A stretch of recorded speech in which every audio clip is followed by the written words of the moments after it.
Com certeza vocês, como adultos, conhecem a tristeza, conhecem os desafios, as dificuldades da vida. Sem falar em voz alta, eu gostaria que você pensasse em algumas coisas que têm sido tristeza, desafio e, sabe, dificuldade. Muitas vezes no discurso evangélico atual, no discurso cristão atual, nós podemos entender a palavra de Cristo como um triunfalismo não existente. Sabe, é tudo só vitória. Não tem uma música que é assim, agora é só vitória? E muitas vezes nós como cristãos, eu não sei se você é cristão, mas muitas vezes nós como cristãos, nós olhamos para a vida de todos e está todo mundo na vitória, né? Todo mundo bem. Só a gente que está mal. Parece que só com a gente que não acontecem as coisas. Por aqui do lado de fora todo mundo parece bem. Nós não sabemos o que passa no coração de cada um. Essa manhã nós vamos falar exatamente sobre isso, sobre como podemos encontrar um local de contentamento e um local até de felicidade, sabendo que Deus está conosco nos momentos de dificuldade. Essa música que o Beto e a Érica compuseram um tempinho atrás, ela nos lembra disso, que independente do que estamos enfrentando, nós estamos com Ele. Logo depois de cantarmos, a gente vai entrar nessa palestra de hoje. Um pouquinho de esperança sem ter bom. Canta com a gente.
já passou por problemas? Já? Talvez você esteja passando.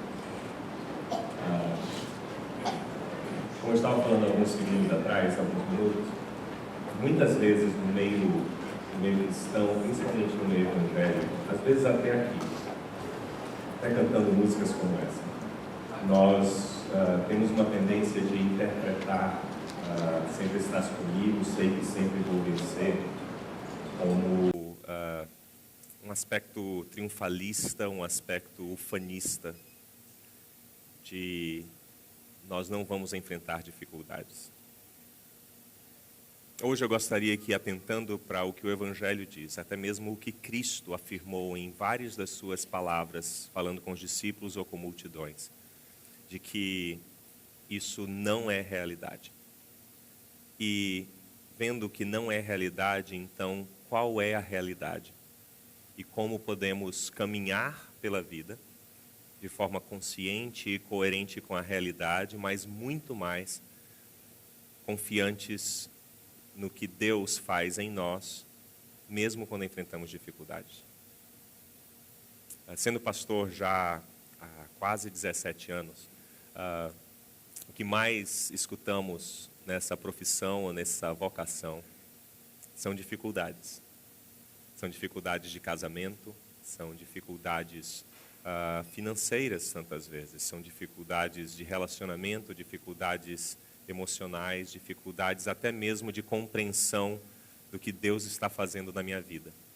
Mas, invariavelmente, a existência humana é repleta de desafios, de dificuldades. Já disse um grande filósofo médico aí, um tanto quanto pessimista, que life is pain. Né? Vocês lembram quem disse isso? Foi o Dr. House, no seriado. A vida é repleta de dor. E, atualmente, na cultura em que vivemos, nós temos ouvido de tantos lugares, tanto da cultura não cristã, na qual estamos inseridos dia a dia, quanto na cultura cristã dentro das igrejas, de quase que sofrer tem algum problema com você, porque você deveria estar bem. Você, dor de cabeça? Não, dor de cabeça é porque você está com algum problema. Dentro da igreja, então, é espírito maligno, repreende doença, repreende espírito disso e daquilo, repreende espírito de discórdia no casamento, repreende espírito de endividamento. E tantas outras coisas assim que são completamente contrárias ao que o Evangelho ensina. Hoje, então, eu gostaria que nós voltássemos os nossos olhos para o que o Evangelho, para o que Cristo realmente ensina a respeito das realidades da vida.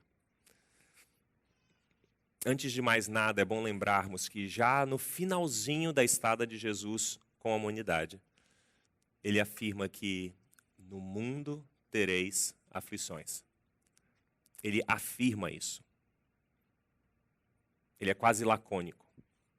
Depois de dizer que nós teríamos um local onde ficaríamos eternamente com ele, aludindo à vida eterna, não mais aqui, mas à vida eterna, a eternidade mesmo, talvez até a vida pós-morte, Jesus afirma: no mundo vocês vão ter problemas.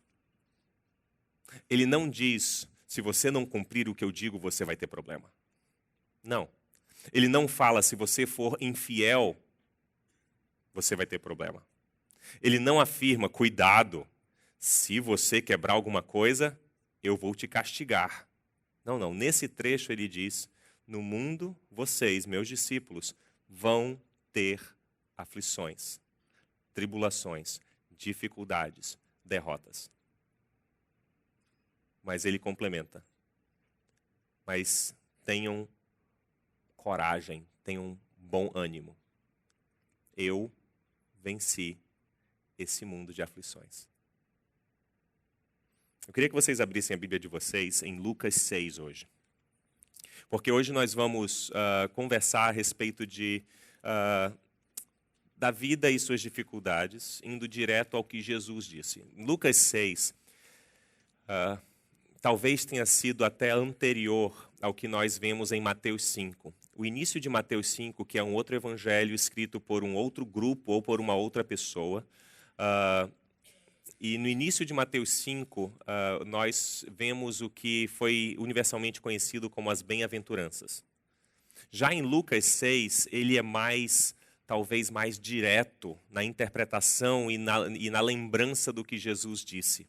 Ele não complementa muitas coisas, ele é bem direto, bem específico a respeito de algumas felicidades. O problema é que essas felicidades, essas bem-aventuranças, vêm num contexto quase que oposto àquilo que nós compreendemos como felicidade.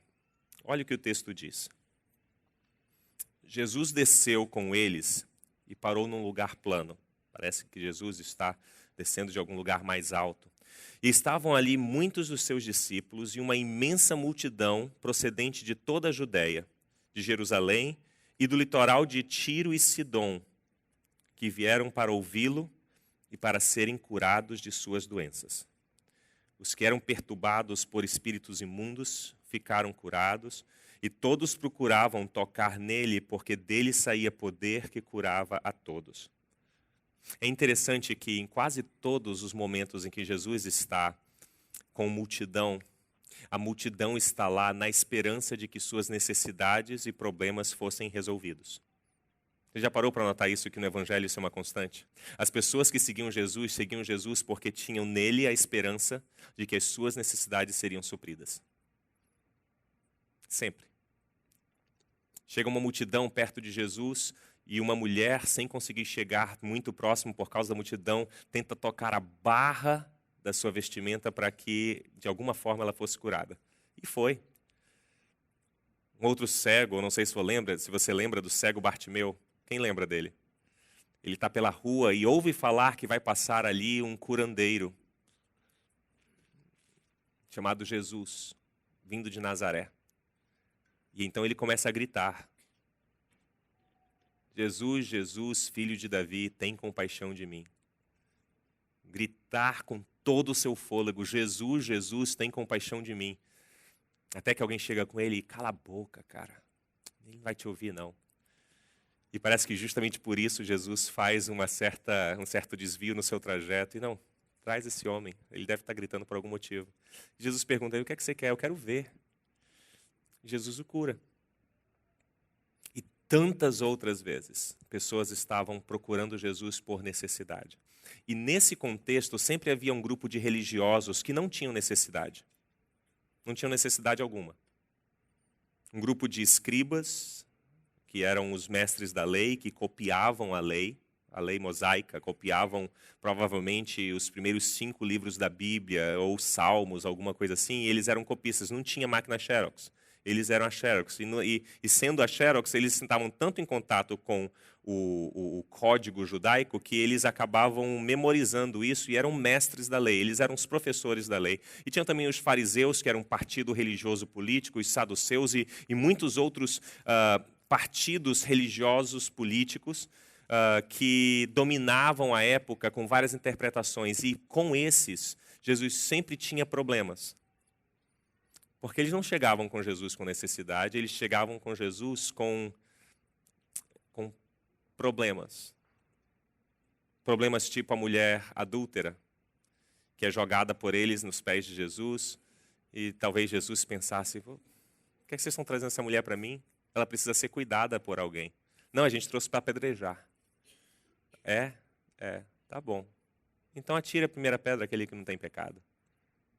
E nesse contexto, entre os religiosos sem necessidades e completamente estáveis em sua vida, porque eram merecedores da vida, merecedores da bênção de Deus e tudo mais, e os que eram doentes, os que estavam imundos religiosamente e cerimonialmente, aqueles que não se encaixavam no status quo religioso, a esses dois, certa vez, Jesus vira e diz: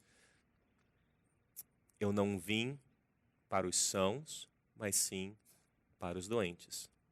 Eu vim chamar pecadores ao arrependimento.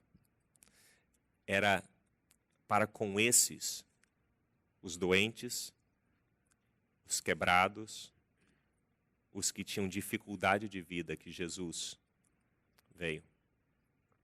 Nesse texto de Lucas, Jesus mais uma vez está cheio de gente com dificuldade. E Jesus passa a falar o seguinte: olhando para os seus discípulos, ele disse: bem-aventurados ou felizes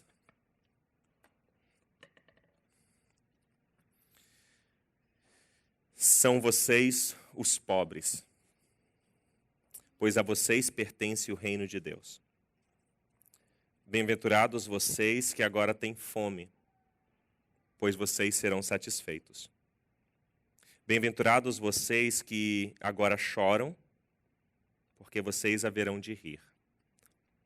Bem-aventurados serão vocês quando os odiarem, expulsarem e insultarem, e eliminarem o nome de vocês como sendo mal por causa do Filho do Homem.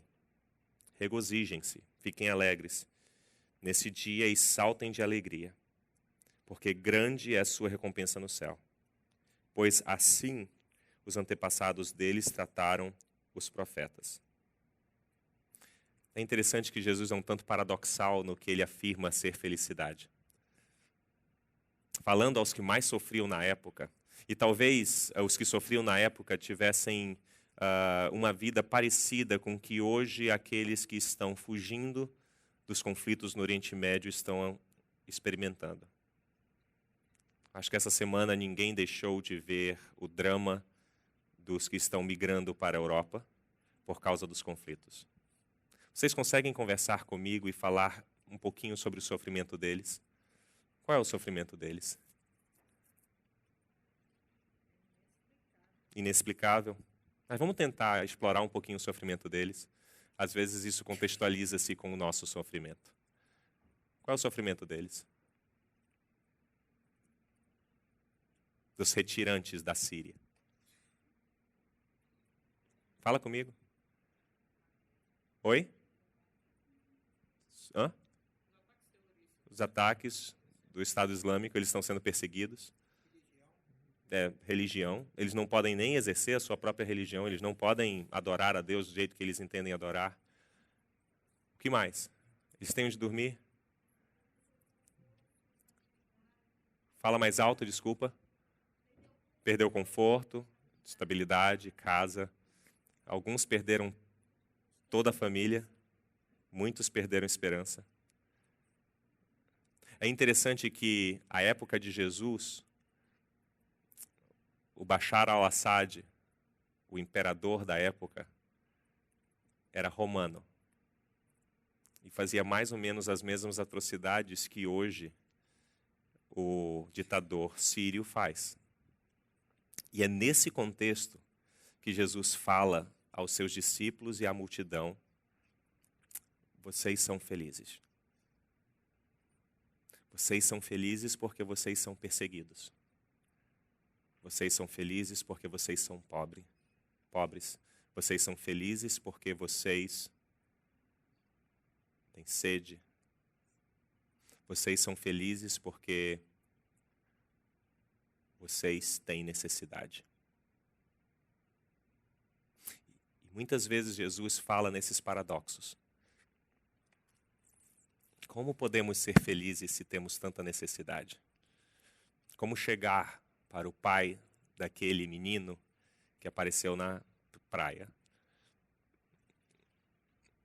e de cara limpa dizer para ele: você é um bem-aventurado.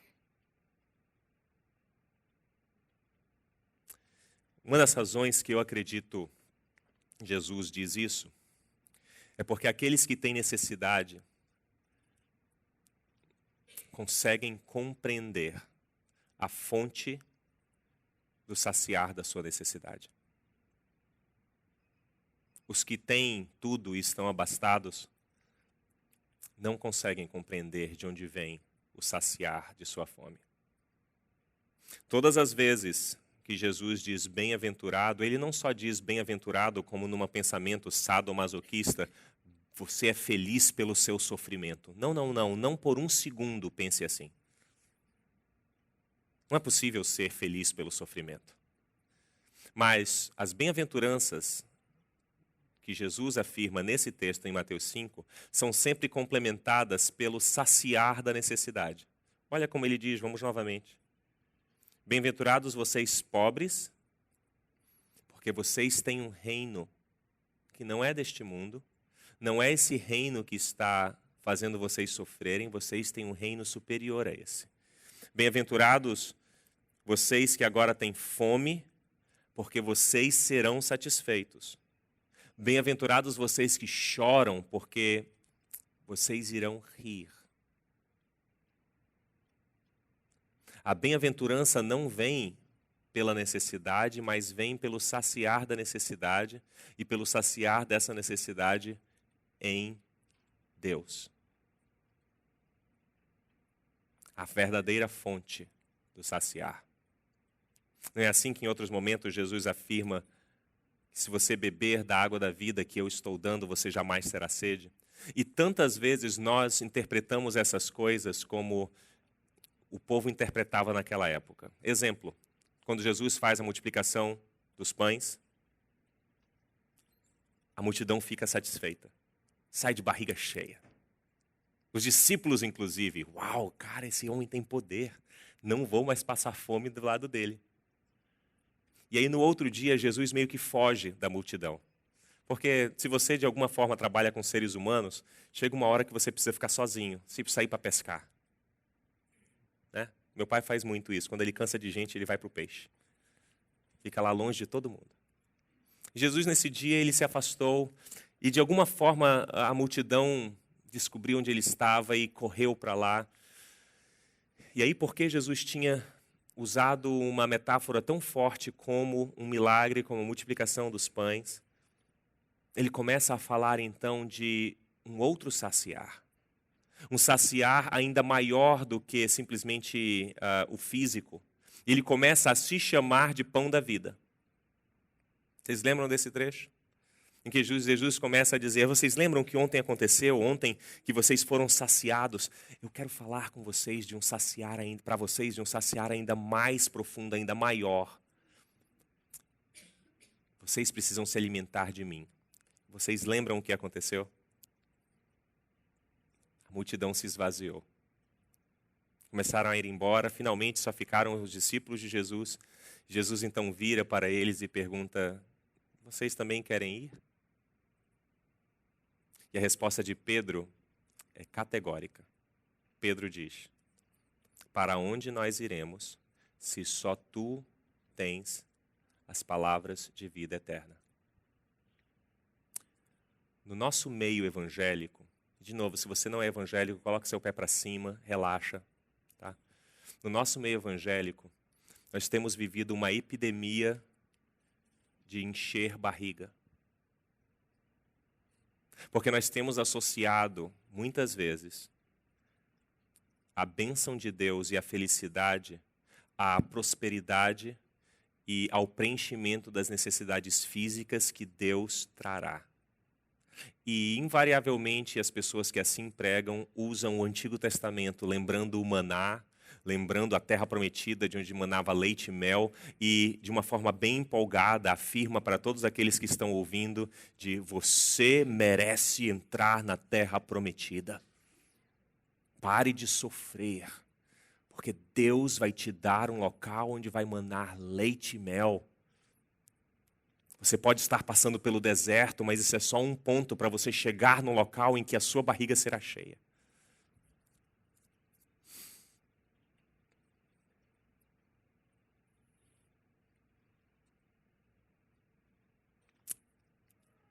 Essa não é a promessa de Jesus.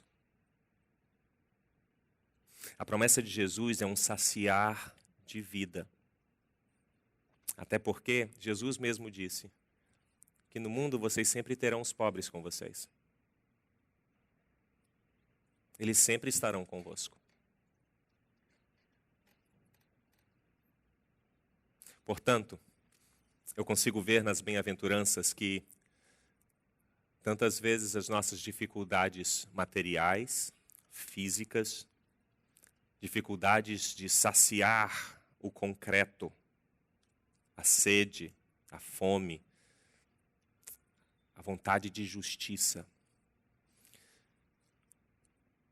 Essas necessidades são bons meios para nós entendermos de onde vem a solução. Mas o objetivo de Deus não é saciar essas necessidades. Vocês viram por que as pessoas devem ser felizes? Vamos voltar para o início de tudo. Bem-aventurados vocês pobres, porque a vocês pertence o reino de Deus. O reino de Deus é material? Não, ele está no meio de nós. Ou é um reino eterno, não material, que invade o material. Mas ele diz que vocês podem ser felizes, pobres, vocês que não têm nada. E olha que pobre, essa definição de pobre aqui provavelmente não é o que você pensa, você sendo pobre hoje. Eu não consigo viajar para Disney mais. Isso não cai na categoria de pobre. Esse ano não vai dar para ir para Porto Alegre, não vai dar para ir para Florianópolis. Tá apertado as coisas, né? A Dilma e tal, não sei o quê. Não é esse tipo de pobre. Não. O tipo de pobre, eu estou entrando no cheque especial. Você tem cheque especial? Uau! Você não cai na categoria de pobre. Eu só estou conseguindo comer 3 refeições ao dia. Sério? Também? Você tem um local para morar? Não. Pobre, na época de Jesus, eram aqueles que estavam sendo deslocados de seus lugares de nascimento, estavam sendo expulsos pelo império e eram perseguidos. Por isso, lembrar dos sírios que estão fugindo para a Europa. Esses são pobres.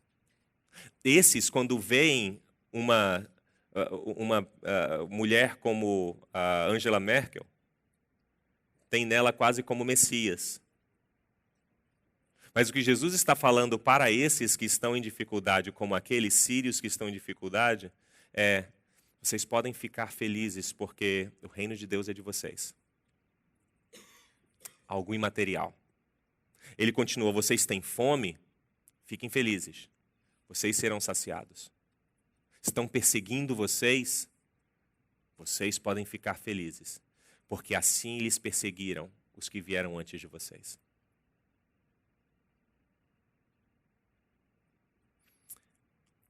O reino de Deus,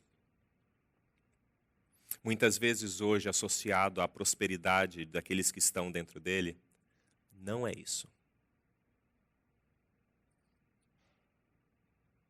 O reino de Deus é formado por aqueles que têm esperança em Deus. Têm esperança no saciar de Deus. Olha como Jesus complementa essas bem-aventuranças com alguns ais. Normalmente, quando Jesus traz palavras de ânimo e de esperança para um grupo, ele traz palavras de condenação e de aviso para outro grupo. E olha o que Jesus diz, logo depois de falar das bem-aventuranças. Mas ai de vocês, os ricos, vocês já receberam a sua consolação. Ai de vocês que agora têm fartura, porque passarão fome. Ai de vocês que agora riem, porque haverão de se lamentar e chorar. Ai de vocês quando todos falarem bem de vocês, pois assim os antepassados deles trataram os falsos profetas. É muito interessante que Jesus traz os falsos profetas para o meio dessa conversa. Porque na época de Jesus, sabe o que acontecia? Existia em várias épocas de grande opressão contra o povo de Israel. Tinha sempre os profetas que diziam que Deus estava fazendo aquilo e destruiria o povo. E havia um outro grupo de profetas que dizia, não se preocupem, porque Deus ama vocês e Ele vai trazer abundância a vocês. Qual desses dois grupos vocês acham que era o grupo de falsos profetas? Os que diziam, vocês estão ferrados porque Deus vai destruir vocês? Ou aquele grupo que dizia, não, Deus ama vocês, fique tranquilo. Deus vai trazer prosperidade a vocês. Qual dos dois grupos era o grupo de falsos profetas? Vocês que conhecem mais a Bíblia. Hã? Era o grupo da prosperidade. Sempre. Todas as vezes. Um desses grupos, certa vez, quando Israel estava muito, muito mal, no início da história de Israel, um certo grupo diz, não, nós estamos sendo atacados por um grupo, mas vamos fazer aliança com o Egito, porque o Egito é possante, Deus vai usar o Egito para que nós possamos ganhar dos nossos inimigos. E esses eram os falsos profetas. Porque a vontade de Deus não estava na abundância, estava no povo passar por aquelas dificuldades, confiando em Deus e não confiando nos seus aliados. Muitas vezes, quando nós passamos por dificuldades, nós buscamos aliados para as nossas dificuldades que não são necessariamente os aliados que Deus deseja para nós. Nós buscamos soluções para nos desviar dos problemas, das dificuldades, das dores, que não são nossos aliados. São muletas. Uma dessas soluções, muitas vezes, em nosso meio, principalmente brasileiros, é a corrupção. Nós começamos a passar por necessidade, nós achamos algum meio de conseguir regalias, de conseguir o saciar de nossas necessidades, mas meios ilícitos. E tantas vezes dizemos, Deus me abençoou. Sei que existem muitos empresários aqui, Deus me abençoou com a licitação. Não, Deus não faz esse tipo de coisa. Quando você molha a mão de alguém para ser abençoado. Deus não está na corrupção. Não é bem-aventurado esse. Ai desse.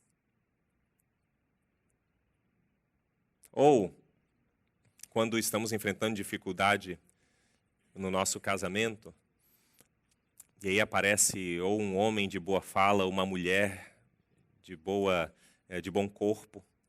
Normalmente é nessa proporção para as mulheres, um homem de boa fala, para os homens, uma mulher de bom corpo.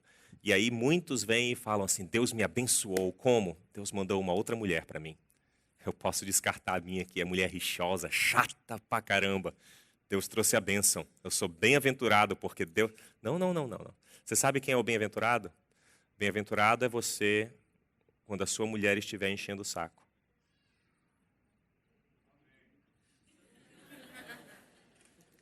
Porque você vai ser consolado em Deus. Bem-aventurado é você quando você for bem-aventurado é você quando você for perseguido no seu trabalho, porque você não aceita suborno. Porque aquele dinheiro do suborno não é o desejo de Deus. Aí Jesus vem e diz, ai de você, rico. Você já recebeu toda a sua recompensa, você já foi saciado. Porque no padrão do reino, o saciar não vem de material, no padrão do reino, o saciar vem de Deus. É por isso que muitos são chamados de loucos em simplesmente dizer, não, eu estou confiando em Deus. Isso não quer dizer que você vai colocar os pés para cima, vai dizer, não, eu estou só esperando Deus fazer alguma coisa, eu não vou nem procurar emprego. Não é isso. Mas o saciar não está no emprego. O saciar está em Deus. Em Mateus 11, Jesus, novamente ensinando, fala a pessoas opressas, pessoas com dificuldades, pessoas aflitas, pessoas cansadas, pessoas sobrecarregadas pela vida que têm. E ele afirma assim, você deve saber esse texto. Venham a mim todos vocês que estão cansados e sobrecarregados, e eu darei descanso a vocês. Tomem sobre si o meu jugo, e aprendam de mim, pois sou manso e humilde de coração, e vocês encontrarão descanso para as suas almas, pois o meu jugo é suave e o meu fardo é leve. Muitas vezes queremos confortar o nosso coração com aspectos materiais, ou com felicidades passageiras, ou com até mesmo formas de fazer as coisas que não incluem o Criador. Isso pode nos saciar, mas de acordo com Jesus, ai de vocês, ricos, porque vocês já têm tudo. Quando Jesus fala àqueles doentes, àqueles pobres, àqueles pecadores, e diz: eu vim para os que são doentes e eu vim para os que são pecadores, ele não está excluindo os que não são doentes, os que não têm problemas. Ele está excluindo aqueles que têm plena consciência de sua autossuficiência. No reino de Deus não há lugar para autossuficientes. Não há. Porque talvez seja a condição sine qua non para o reino de Deus é a plena consciência de necessidade. Pobre, cego, nu, com fome, sedento pela justiça.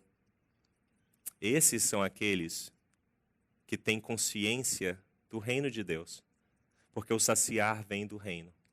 Mas no nosso mundo as coisas estão tão materialistas que é tão fácil não termos necessidade nenhuma.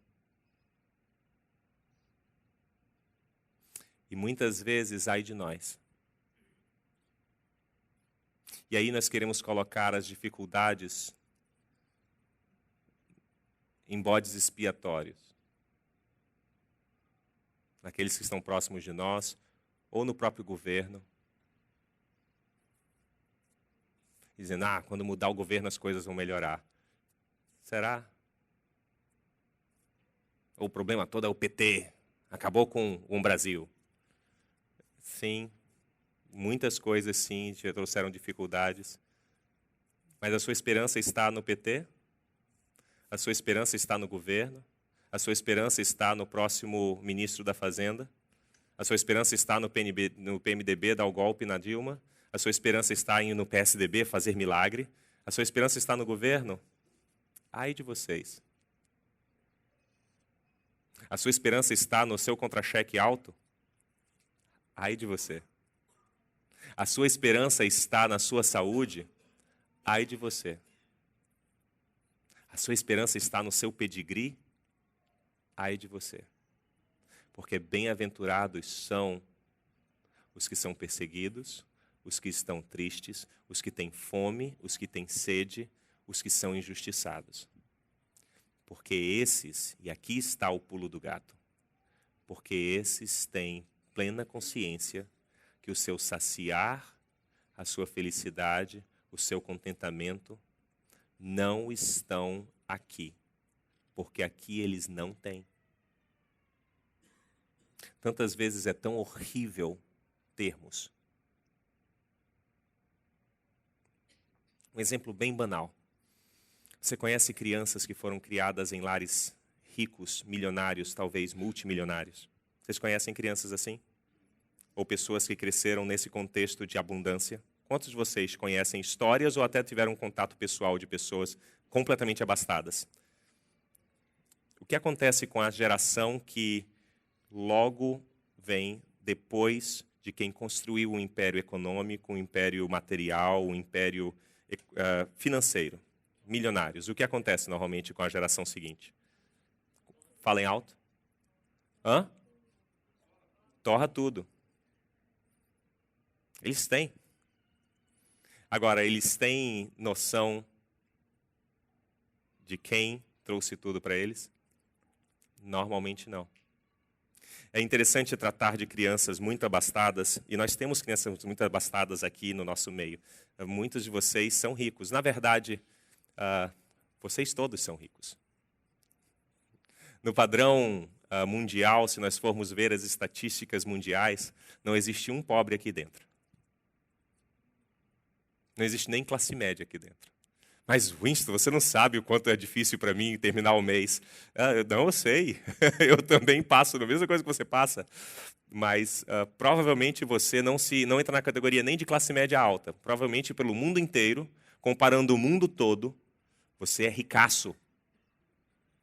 Você tem abundância. Mas, tratando de crianças que sempre tiveram tudo, que, papai, eu quero esse brinquedo, está na mão. Papai, estou com fome, está na boca. Sabe aqueles que nunca tiveram necessidade? Normalmente eles caem na categoria de ingratos. Porque eles não sabem o que é gratidão, porque eles não sabem o que é dificuldade, eles não sabem o que é necessidade, eles não sabem o que é querer. Porque eles são saciados em absolutamente tudo. É nisso que Jesus diz, ai de vocês ricos. Porque quando temos tudo, nós não damos valor àquilo que temos. Por isso, felizes os que têm necessidade. Felizes aqueles que, pela sua necessidade, sabem quem os sustenta. Como eu estou falando provavelmente a um grupo de ricos, eu preciso questionar algo de vocês. Vocês sabem quem sacia a necessidade de vocês? Vocês têm fome? Vocês têm alguma sede? Vocês têm alguma necessidade? Alguns anos atrás, eu costumava sair para pescar muito mais com o meu pai. Eu preciso até voltar a fazer isso, que ele está... ele não parece idoso, mas ele já tem os seus 73 anos, 74 na verdade. Eu acho que é bom eu voltar a pescar mais com ele. Talvez isso aconteça nos próximos dias, vamos ver, quando começar a baixar o rio. Não, mas ainda está muito alto, ainda não está muito bom, não. E o interessante de ir para a pescaria é que você come alguma besteira de manhã cedo. Na casa do meu pai, ele sempre sai por volta de umas 4h30, 5 horas da manhã, e nessa horário eu não estou com fome ainda. Não como. Chegamos lá no rio, naquela excitação de preparar as iscas, preparar os molinetes e as varas e tudo mais, descer o barco no trapiche e poder fazer tudo o que é necessário para sairmos. Chega por volta das 10 horas da manhã, a gente já está pescando e o sol quente, se começar a pegar, aí mesmo que a gente esquece de tudo. Mas aí chega ali pelo meio-dia, depois de não ter tomado café da manhã e ter o sol quente do Amazonas na nossa cabeça aí, e pescando e gastando energia e tudo, dá meio-dia, a fome bate. Mas ela não bate como bate aqui na cidade. É aquela fome horrível. E aí nós vamos começar a fazer o peixe. Você sabe quando o peixe é mais gostoso? Ali para as 3 da tarde, quando a caldeirada está pronta. Depois de você não ter comido nada. Eu nunca comi uma caldeirada mais ou menos no meio do rio. Nunca. Principalmente às 3 da tarde. Porque talvez o melhor tempero seja a fome. Porque quando você está com fome, você sente o gosto da comida. Quando você está com fome, você não precisa nem de sal. Qualquer coisa vai. Porque você está com fome. O grande perigo de não termos fome é não sentirmos o gosto do saciar que Deus nos traz. E aí as coisas que Deus faz passam batidas. E o risco que a nossa geração corre, uma geração de abundância. E esqueça aí os motivos políticos ou econômicos que nos trouxeram a abundância no Brasil. Por um segundo, saia do discurso esquerda-direita, saia do discurso político-econômico. Pense só na abundância que vocês brasileiros, nós brasileiros, vivemos nos últimos 14, talvez 15 anos. Nós corremos um grande risco de não sentir mais as bênçãos de Deus. Portanto, corremos o grande risco de perdermos a real esperança. Porque temos tudo. Porque não mais conseguimos vislumbrar o saciar não material de Deus. Aí ficamos extremamente desconfortáveis como não podemos tirar férias todos os anos. Ou ficamos extremamente desconfortáveis por não termos o carro que nós queríamos comprar agora. Porque a Dilma está fazendo desastre no Brasil. Tá, beleza. Tá, eu não vou descartar que realmente o governo tem cometido erros. Mas não trocar o carro depois de 2 anos, isso é necessidade? Não poder viajar esse ano, e provavelmente você viajou. É necessidade? Não poder comprar Danoninho, porque o Danoninho está muito caro, é necessidade? Não. Isso não cai na categoria de necessidade. Isso cai na categoria de querência. E desculpe o neologismo. Querência. Vontade. E porque estamos tão satisfeitos, nós corremos o risco de colocar na categoria de necessidades coisas que não são nossa necessidade. Aí sabe quando nós conseguimos vislumbrar o reino de Deus de novo? Quando somos acometidos de doenças que não têm solução. A nossa comunidade teve a oportunidade de acompanhar esses últimos tempos a Andréia Palucci. Muitos aqui são amigos íntimos da Andréia, participam do mesmo grupo de vida. A Andréia, para quem não a conhece, tem hoje uma situação em que a sua medula parou de produzir tudo que a medula precisava produzir, e ela já foi submetida a um transplante, e até uma notícia para vocês, está dando certo o transplante. Por enquanto, ela já tem índices crescentes. Mas quando alguém próximo de nós passa por uma dificuldade que não pode ser saciada pelo material, nós lembramos de Deus. De forma alguma estou dizendo que Deus causa a Andréia sofrer desse jeito para que nós vejamos o reino de Deus, mas talvez Ele até faça isso. A realidade é que só compreendemos que somos totalmente dependentes de Deus quando nos falta. Por isso, bem-aventurados os que têm falta. Porque eles veem Deus de uma forma que nós, abastados, muitas vezes não conseguimos. Sabe o tempo que eu mais busquei a Deus, até mesmo como pastor? Foi quando eu perdi minha esposa, meus filhos e o ministério.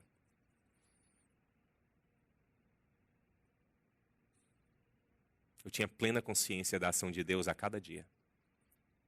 Quando a Alessandra, que queria me matar e não queria mais me ver, nem pintado de ouro, quando ela dava um sorriso para mim, eu associava isso diretamente à ação de Deus na vida dela. Diretamente. Eu corria para o meu quarto em prantos. Me ajoelhava e agradecia a Deus por um sorriso da Alessandra.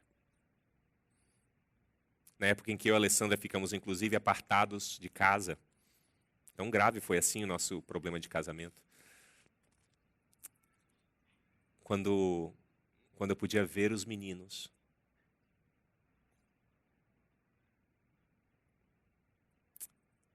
depois de vê-los, eu voltava para casa, joelho no chão, e eu agradecia a Deus por aquele tempo.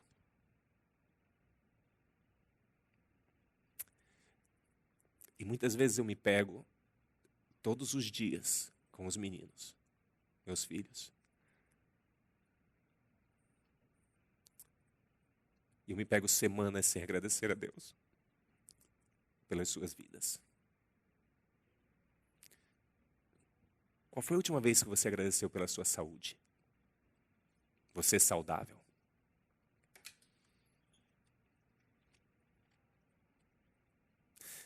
Qual foi a última vez que você agradeceu pela sua família? Tendo-a do seu lado, todos bem. Porque quando não temos necessidade, nós perdemos a noção do que nos sacia. Bem-aventurados os que sofrem. Bem-aventurados os que têm fome. Bem-aventurados os que são perseguidos, bem-aventurados aqueles que estão presos injustamente, porque eles têm plena noção do poder de Deus em suas vidas. Você consegue entender Jesus agora falando sobre a esperança? Quando nós temos tudo, parece que a esperança vai embora. Porque nós não temos necessidade. Quando temos necessidade, aí nós lembramos de onde vem. Eu não sei o que você tem passado nesses últimos dias. Eu não sei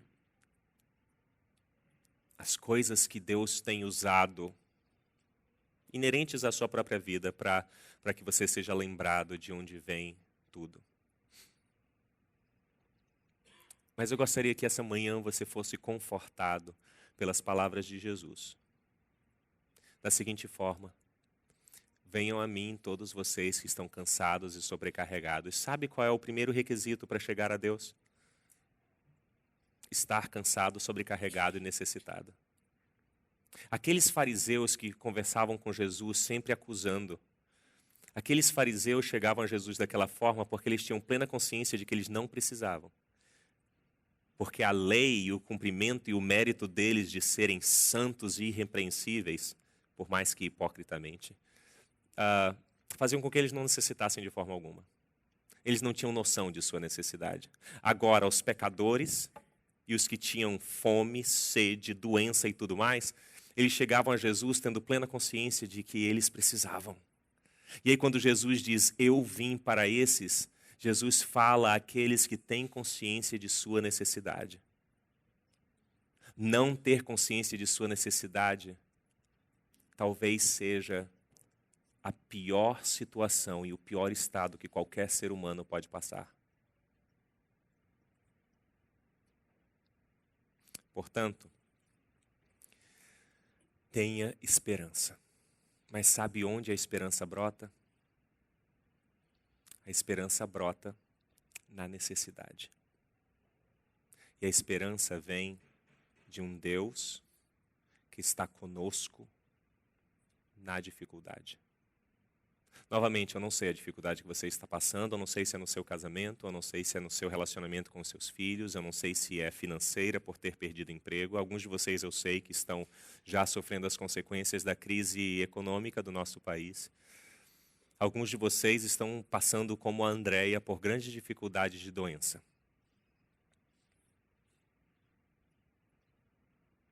Felizes aqueles de vocês que estão passando por essas coisas.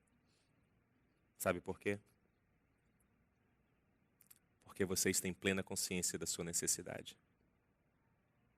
A nós outros, que não estamos passando por dificuldades agora, cabe o desafio de nos encontrarmos necessitados da presença de Deus, mesmo na abundância. Porque ai de nós ricos, que nada precisamos. Porque nós podemos chegar a um ponto de não reconhecer mais de onde vem a nossa abundância. Portanto, que sejamos ricos pobres. Sabe como são ricos pobres? São pessoas que estão abastadas, mas têm plena consciência de onde vem tudo isso e, portanto, têm um coração tão generoso que são completamente desapegados àquelas coisas materiais. Nessa manhã eu gostaria que você saísse daqui não só confortado pelo que você está enfrentando, sabendo da esperança que há em Deus, em Ele saciar as nossas necessidades, mas como um contraponto, não só falando da felicidade daqueles que são perseguidos, daqueles que têm sede, daqueles que têm fome, daqueles que estão enfrentando dificuldades, mas também como um contraponto, desafiar vocês que têm tudo, para que vocês saiam da lista de ai de vocês. Não perca de vista a sua necessidade.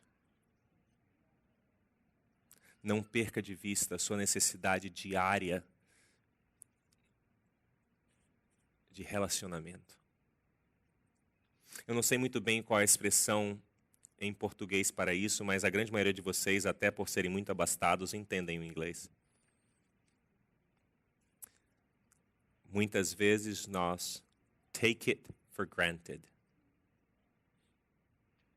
Nós encaramos as coisas como merecimento.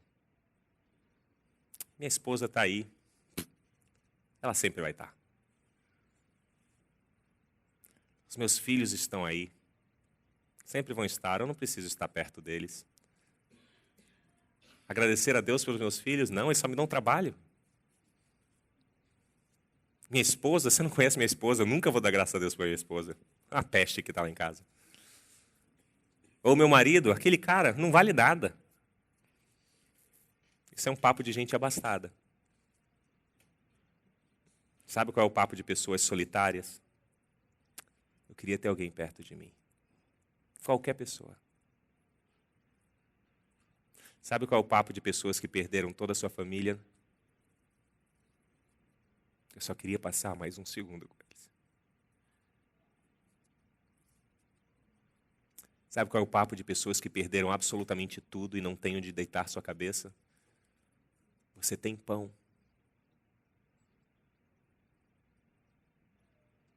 Nós, abastados, corremos o risco de não sentir mais o gosto da vida. De não sentir mais o gosto de ter um abraço. De não dar mais valor às coisas mais importantes da vida. Uma delas, comunhão com Deus. Portanto, se hoje você se encontra abastado, peça a Deus que você tenha plena consciência de sua necessidade, para que você possa fazer parte da lista dos bem-aventurados. Bem-aventurados aqueles que têm necessidade, porque na necessidade vocês encontram um Deus que supre tudo.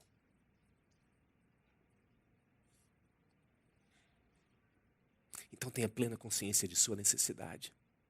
A sua necessidade de amor, a sua necessidade de carinho, a sua necessidade de relacionamentos, a sua necessidade de pão físico, mas não só o pão físico, o pão espiritual também, a sua necessidade da presença de Deus. Encontre-se necessitado. E se você já está nesse local de necessitado, eu quero falar com você. Você é bem-aventurado. Porque você será saciado. Você é bem-aventurado porque você é o reino de Deus. Você é bem-aventurado porque quando as gotas de água caem, você consegue exultar pela gota de água. Você é bem-aventurado porque quando dão um pão a você, você consegue sentir o gosto do pão. Não perca a noção do valor de relacionamentos, do pão, da água e da justiça. Porque bem-aventurados aqueles que têm essa noção.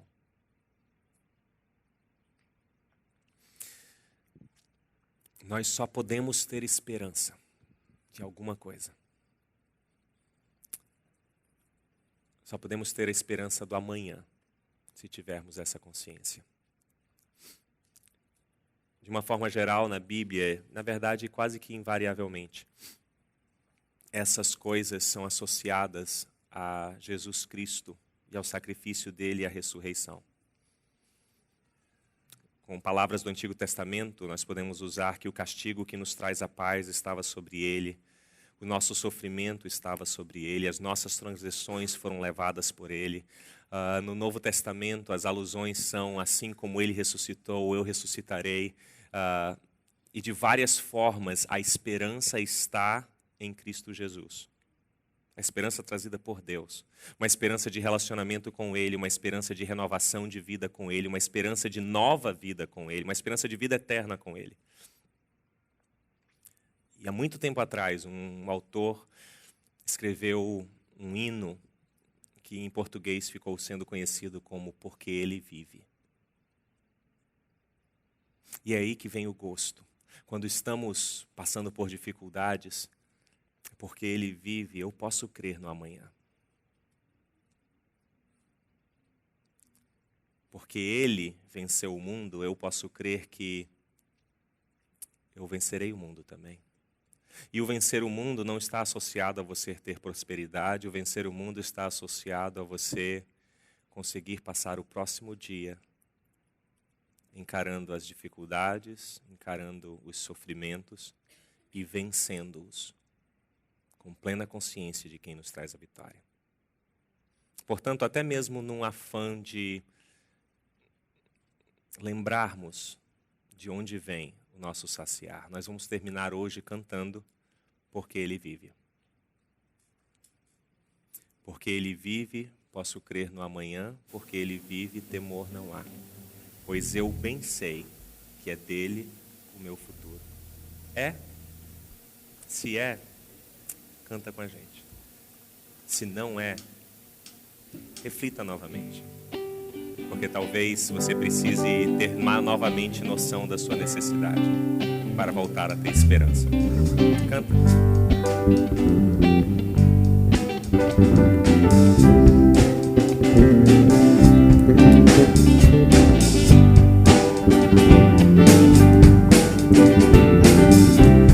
Vamos ficar de pé para louvar?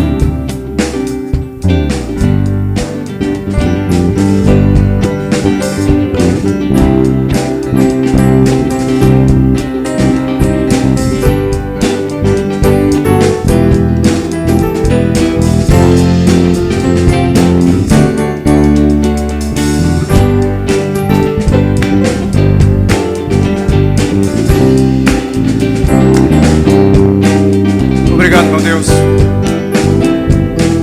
Só por ti, nós cantamos hoje. Porque Ele vive, posso crer no amanhã. Porque Ele vive,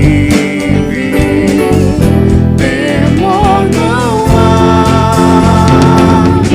Mas eu bem sei,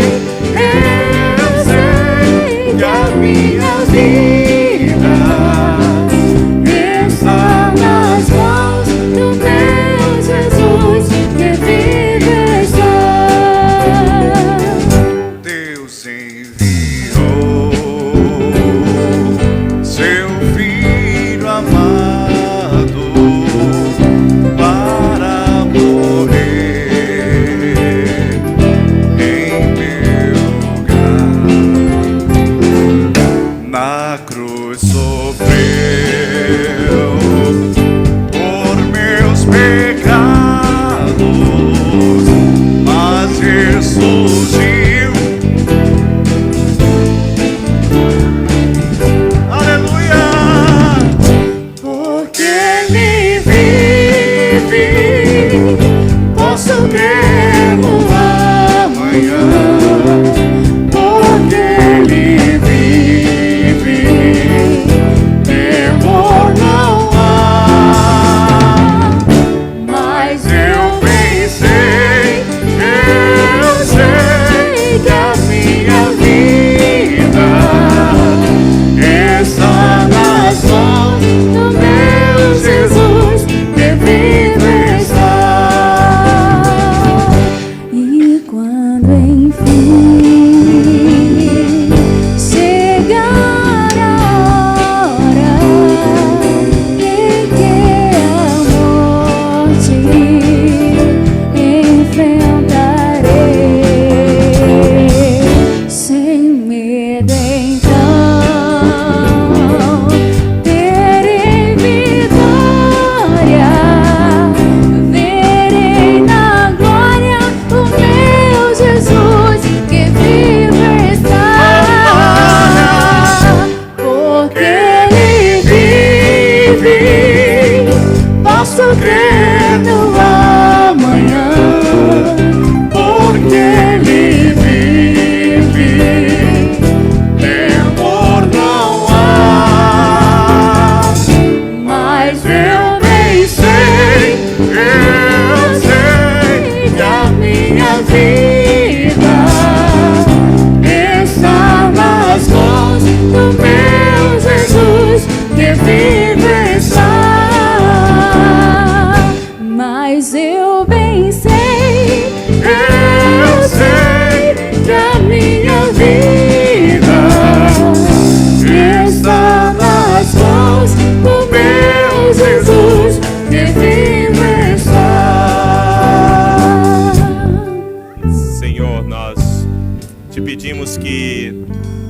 Tu sempre nos auxilias a ver exatamente o que cantamos, termos plena consciência de que nossa vida está nas mãos daquele que está vivo, Jesus Cristo.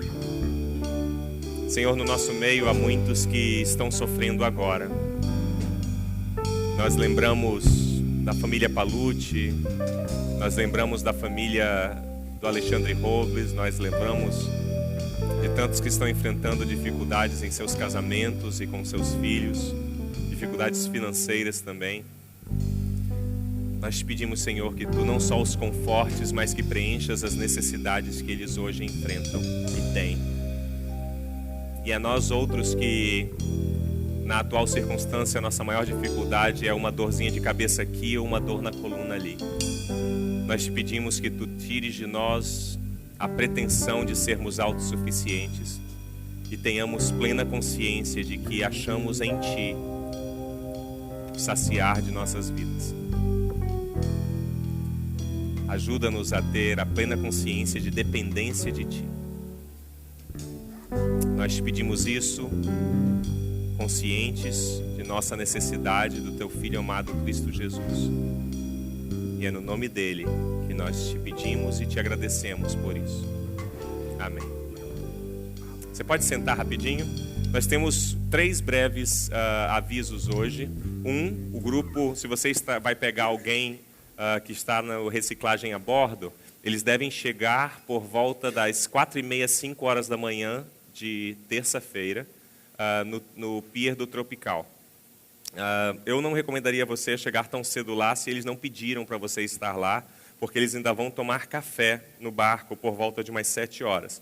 Mas se alguém precisa estar no trabalho, ele vai chegar, vai comer alguma coisa e vai voar para o trabalho, já tomado banho no próprio barco. Outra coisa, estão abertas as inscrições, Patrícia, estão para pagamento hoje, do Reciclagem em Terra. E com a novidade que temos é que o Alexandre Robles vai voltar e estará conosco também no Reciclagem em Terra. Tá bom? Então, se você ainda não se inscreveu, você pode ir lá pagar. Nós daremos prioridade àqueles que estão na lista já de pré-inscritos e a partir do 3º domingo de setembro, nós abriremos para qualquer um fazer a inscrição. Então, se você ainda não fez a sua inscrição, aguarde 2 domingos. Se você já fez a sua pré-inscrição, corra e já dê o sinal que você precisa dar para que você não perca a sua vaga de pré-inscrição. A outra coisa que nós teremos dia 19, teremos um encontro de homens. Nós vamos para um sítio meio rústico e vamos ter o pastor Sérgio Horta, da Igreja Presbiteriana de Manaus, falar conosco, homens, sobre integridade, sobre caráter masculino, integridade de vida. E, além disso, dia 26, nós teremos uma ação social com médicos, dentistas, enfermeiros e advogados no Parque Riachuelo. Se você tem a vontade de participar de algo assim, e você tem essas especialidades, se você é médico, se você é enfermeiro, se você é dentista e se você é advogado, fale comigo logo depois da reunião que eu vou incluir você nessa ação social que teremos no Parque Riachuelo, dia 26. Beleza? Acho que é isso. Acho que eu não esqueci nada não, né? Esqueci? O que é que eu esqueci? Curso de vida, é verdade. Nós nesse domingo não tivemos, domingo passado também não, mas domingo que vem teremos, tá bom? Phil e galera aí que está vindo, na semana que vem, Luana, na semana que vem nós teremos o curso de vida, normalmente 8h30 da manhã, tá bom? Até semana que vem. Bom feriado para vocês amanhã. Conheci um grande amigo. Ele é filho de Deus, Pai.